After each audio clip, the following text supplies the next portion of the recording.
the most amazing thing about spring honey is the cappings are so light. If you can see that, you can almost decap them with just scraping them like that. You see how light that is, and already that there is enough to allow the honey out. But it's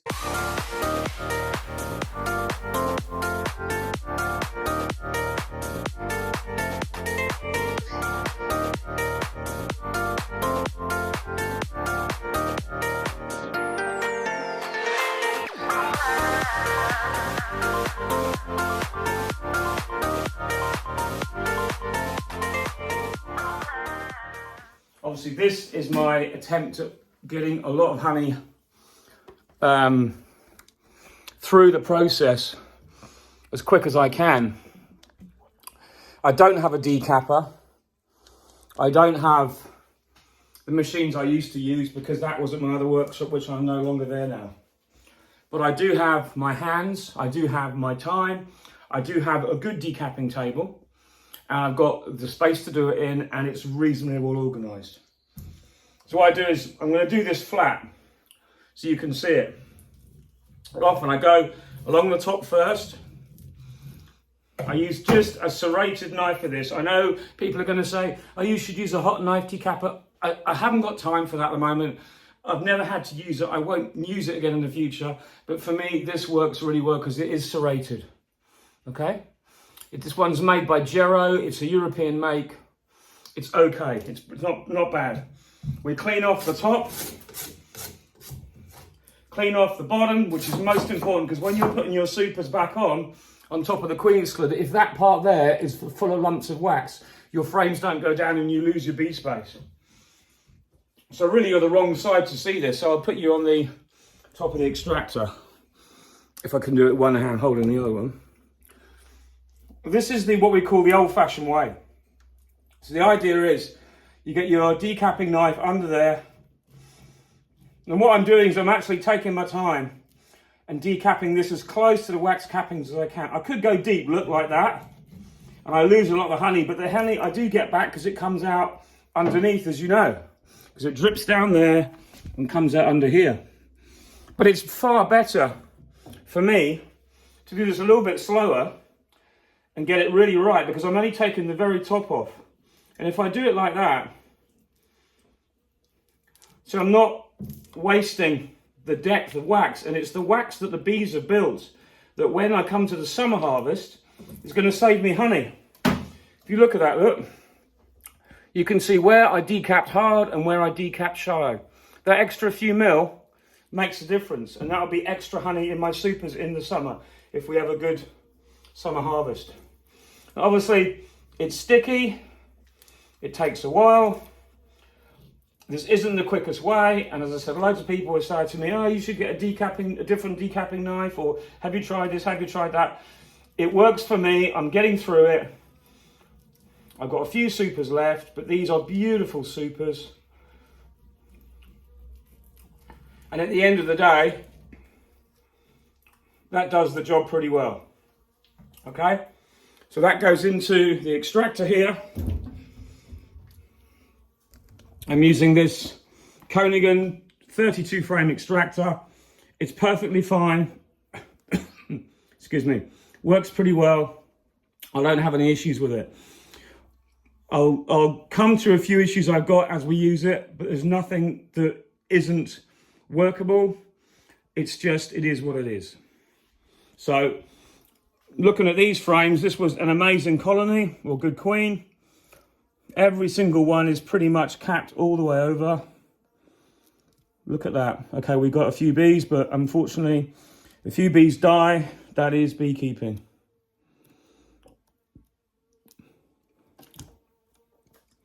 I mean, look at this. It's just an amazing colony. Every single frame, there must be nearly 20, well, about probably 16 kilos of honey here. Because the box is old and it's light, and the frames are plastic, as you saw. So I'll show you one here. This is one that has just been rebuilt from one of the new ones. And you can kind of see when I put this back on next time, This is the thickness they will build this out to. If I can just move this one across and try and show you. This is what I'm on about. So you can compare. You see how much more honey you get on each frame. So you've got 8 frames in this box, and in the other ones we've got 10. And the 10 are only just built. Okay, they're all built now, which is great. So next time I put that in, I could put this frame back in this box there because they'll accept it. And they won't build in between it. This is what I'm on about. It's using your resources wisely. But when you see that, you can see how much more honey you get on each frame. Absolutely beautiful frames. These are the kind of things that you look back when you see photos later in the year and you're like, wow, all that honey. I did all that work for that. And I sold it for what really seems to be a pittance. And I think honey is worth double what we get for it. I honestly do, because I think it's such a delicious product. It's got such amazing properties. And yet we're competing against people who import honey that isn't real honey, and also they mix it up with a little bit of the good stuff. I know there's a lot of people talk about it, but when you see it like this and you see the work you have to do, and obviously my work's going to be streamlined later on, and it will be a little bit less work, and it'll be more efficient and quicker, and I would have finished by now, or I would have had this in the warming room to go off and do my other stuff. But the thing is, the work that goes into extracting honey, real pure honey, and we're not allowed to call it pure or raw, I believe, but the real honey that people extract is worth way more in real terms, as far as I'm concerned, than anything. And if you can, it's all about proving the honey you've got and making sure that you can prove that it's real. And then if you can prove it's real, people are happy to pay a good price for it. And I'm not talking about a ridiculous price. I'm talking about a price that's worth all the work you've put in. And that is the problem. It's proving that. So this is a good opportunity to show you this. This is what crystallization looks like as it starts. So I've just decapped this frame. This is from the end, okay?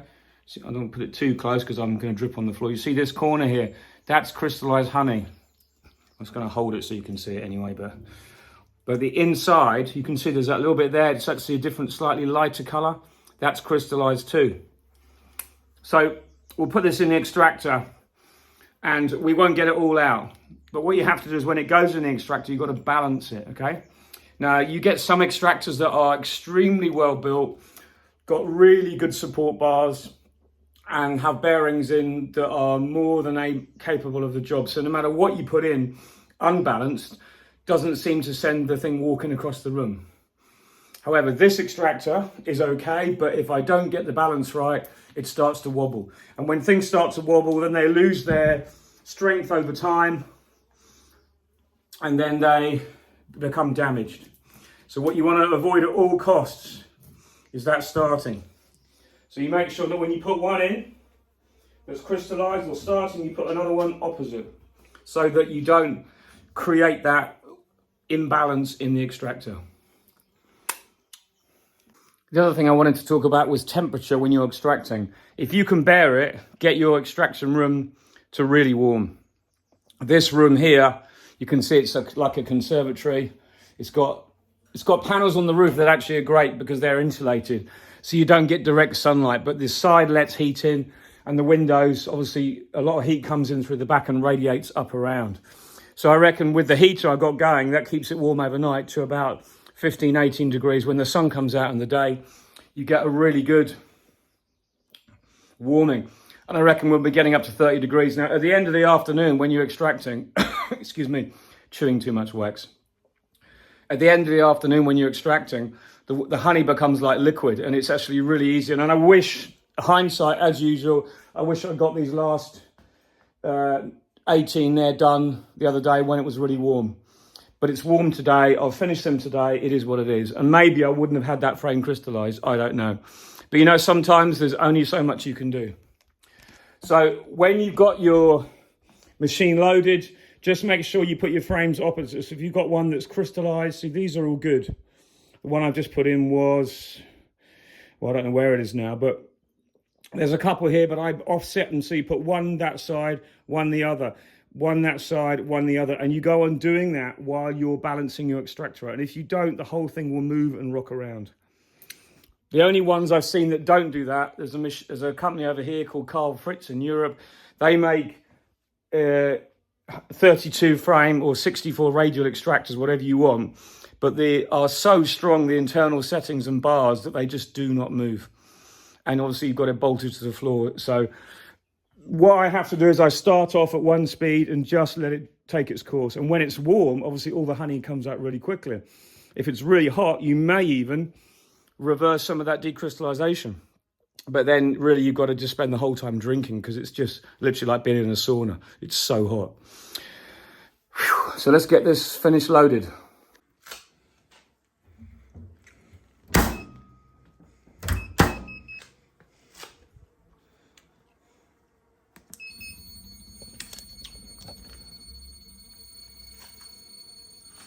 So basically this is belt driven.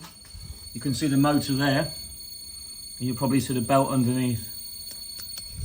And it seems very reliable. So what I do is I start it off on a slow speed. So the moment we're between 10 and 20, I think that's RPM. And you can hear as I increase it,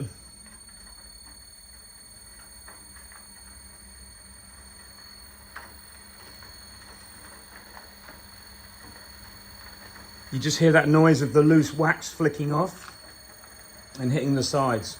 And then you start to see generally the rush of honey coming through the delivery nozzle. So at this point, all the frames are still full of honey. So the machine might rock anyway, because don't forget, you're going to have some areas that are going to have heavier frames in. It's not until afterwards, when you've spun out the loose honey, that the frames you put in that are crystallized take over in the weight distribution scenario. And if you balance them right, because you are looking at what you're extracting, then you generally won't have a problem, because you've got the balance about right. So the moment I know this honey is spitting out pretty quick, I can't lift this up and show you, but down this side you'd see it flicking out against the drum. It comes down the drum and then comes out the front. So we get a mix. You get wax cappings and honey coming out that front nozzle. Okay, and then I can start to speed it up a little bit more now. And we'll see how that goes. Just a little bit more. I believe in giving things time. Honey's got to find its own way. And as I said before, when you're extracting, you've got to look at how warm everything is. If it's really warm and the honey's really flowing well, then you can turn your extractor up a bit quicker and get away with it. But you can't extract cold honey. You know, you've got to, if it's very thick and viscous, you've got to give it a little bit of time to just make its way out. It might take longer to extract it. That's one of the rules of honey.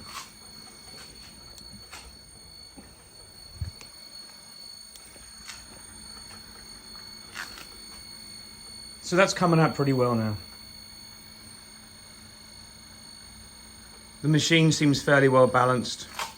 I've got a loose bolt there to sort out. Need to tighten that up. There's always going to be a few things. I just took the machine off the pallet and used it. I didn't have to do anything to it. Okay, I'm not very happy about this part here, because obviously what they've done is they've heated it up and just bent it. But I don't know, obviously this side is supported because it's got a bracket on it where the motor sits underneath. But this side is the same, and so is the other leg. I've actually screwed the leg down to the pallet. I put it on top of a pallet so I'd have more height, so I could actually get a bucket underneath it, so I could make things quicker for me. You see, it's fairly stable now because I've got that balance about right. So I'm going to speed it up a little bit more. That means that the honey that was going to come out that's loose has all left the inside now, and most of it's dripping down the inside of the drum. So that's a fairly good result. I'm pretty happy with that. At this stage, if I had it imbalanced, it would already start moving around. That's spinning pretty quickly now.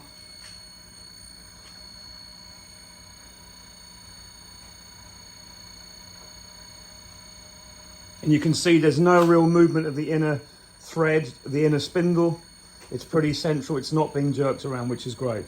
So I'm going to turn it up even more now because it's warming up in there nicely. The sun's out now.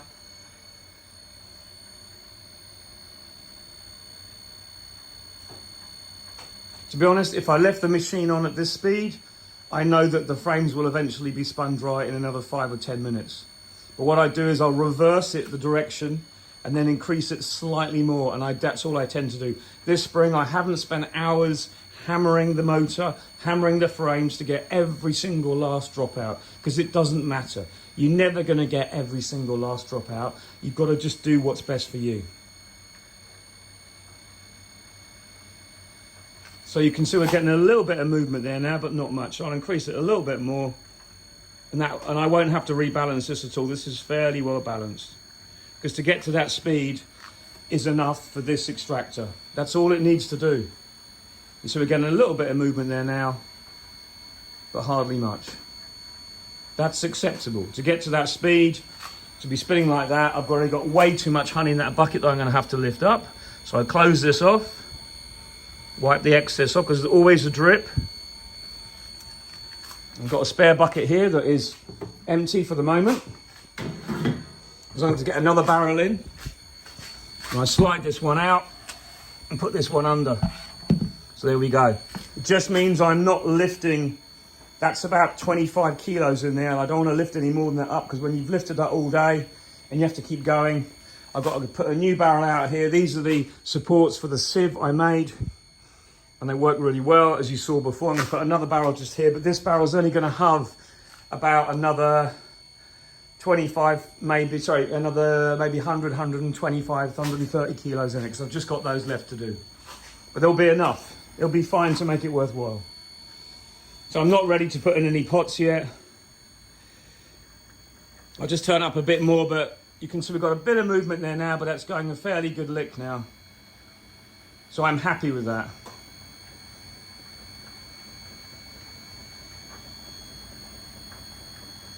Okay, so I'm going to slow this down.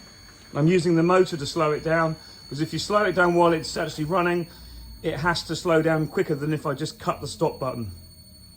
So if I hit the stop button, you'll hear it now, just keeps going until it stops, but it spins the other way to counterbalance it, I believe. Then I can change the program, because that's spinning the other way. There you go, the machine's finished, but I turn it to program 2 and press start. And that's the direction it's spins in already. So now I can speed this up pretty quickly, because I know it's already spun in the other way. And that might just help remove any honey that is about to drip off, but was stuck the other side of that frame as it spins out ragely.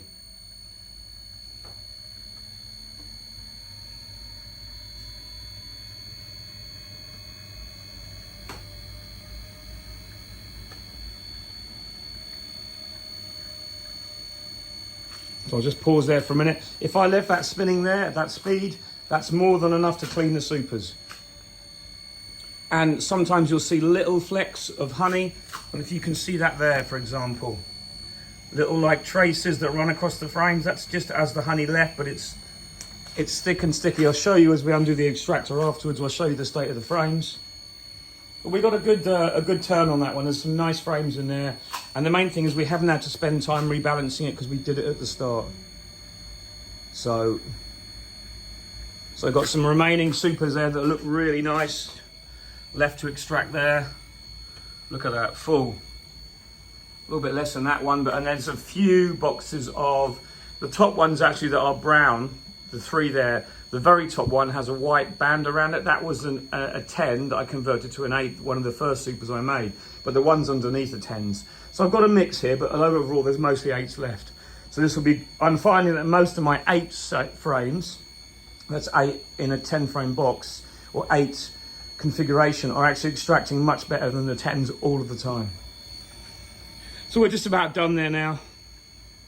I'll turn it up for a few seconds, a little bit more.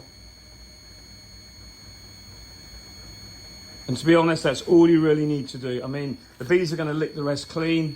There's no point in going mad.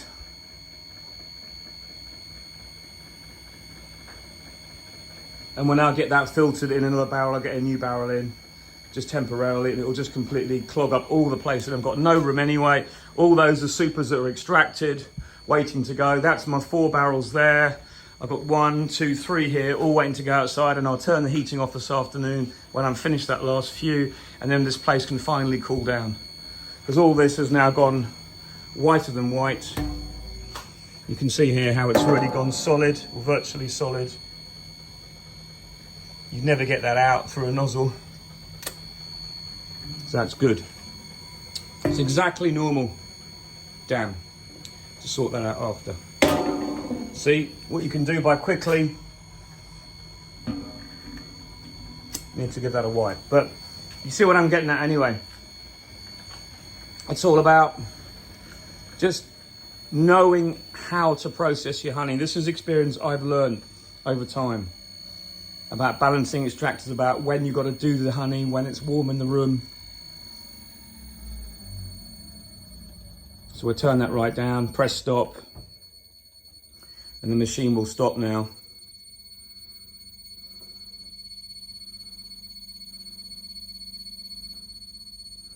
Okay, we're done now. And I'll just show you the supers that we put in that were crystallized, and you can see how much we got out. But overall, I can tell straight away that most of that has come out, and I'm delighted because, you know, overall we're pretty good. So there's one, and you can see, actually missed a tiny bit in that corner because where I think I dropped the frame into the tank, it didn't quite get that, so that bit there isn't extracted, but the bees will dig all that out and clean it out. You can see this frame is virtually intact. It's in good condition. All the honey's gone. That's exactly what I'm delighted about, you see. So the bees get a little bit. Let's find one that's clear as well. See, look, totally spun out. Absolutely lovely. A few spots that side, look, that are, well, that's pollen actually in there. But you always get a bit every now and again. But this year, I've been extremely lucky. I don't know whether it's because I just harvested at the right time, because I wrote my dates down on the board. You see here the same. Nice and clean. No sign of it. The frames are, let me just say, they're a tiny bit sticky here. But I've got most of it off. That's enough. You know, you can do pretty well, pretty quick. You can just see a few drops there. Like a little bit of stickiness the far end in the light there. But that's fine. I can live with that. For what I'm doing, it's fine. I think I got more out than I thought, you know. Let's just try and find one of those frames that was crystallized. And here we go. Is that one? Nope. Yes. Okay. You can see here, we can feel the weight. Okay, so if you look at that one, you can see there's some honey in there, some little white, little paler spots. That was actually less than I thought, so let's put that one in here straight away out of the way. Let's find one that was heavier, because I had to balance the whole lot. And I know there was definitely one that was pretty well crystallized. Let's have a look. That's one there. There you go. That's the one there, you see? That we were decapping at the start.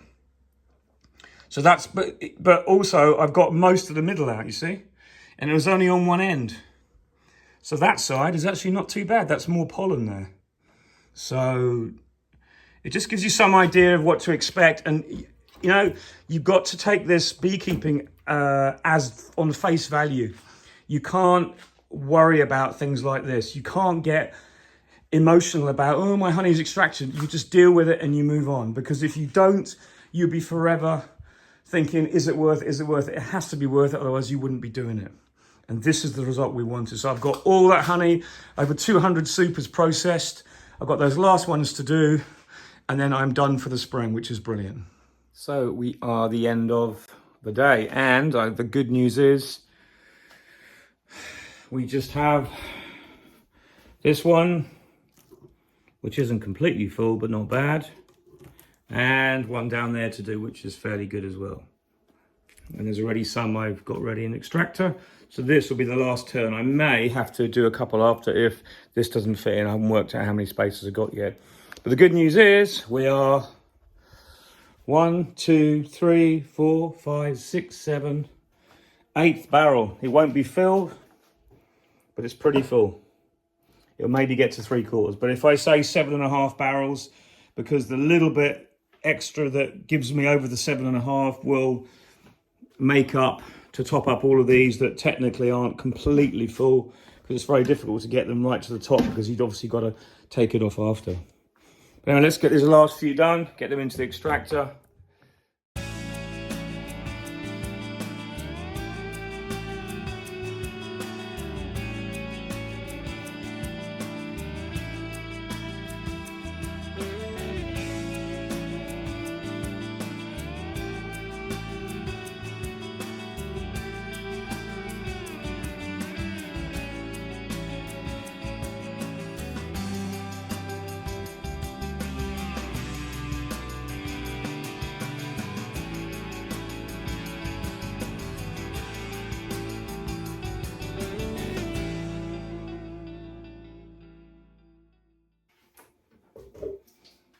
There we have the last frame of 2022.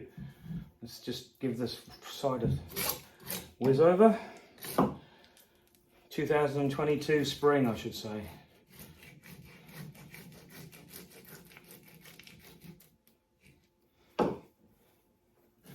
Just not quite capped over that one. There we are. We are done.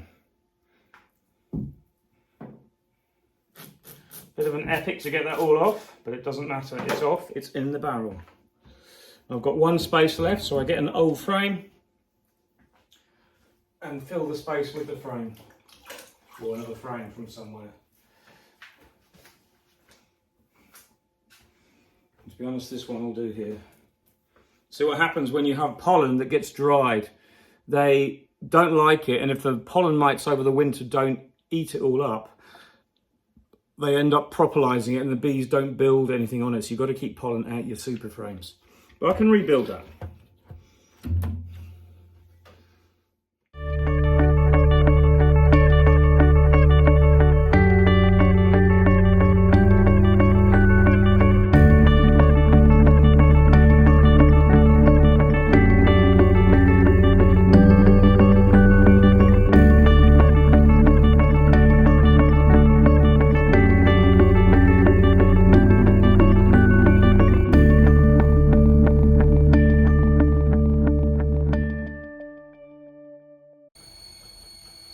That's what you've got to be careful of. If you're lifting heavy honey, the bucket gets slippery. You need to lift it somewhere like I did first, that's higher, and then you can rechange your grip, or you get a honey pump, which is what I'll have in my new extraction unit.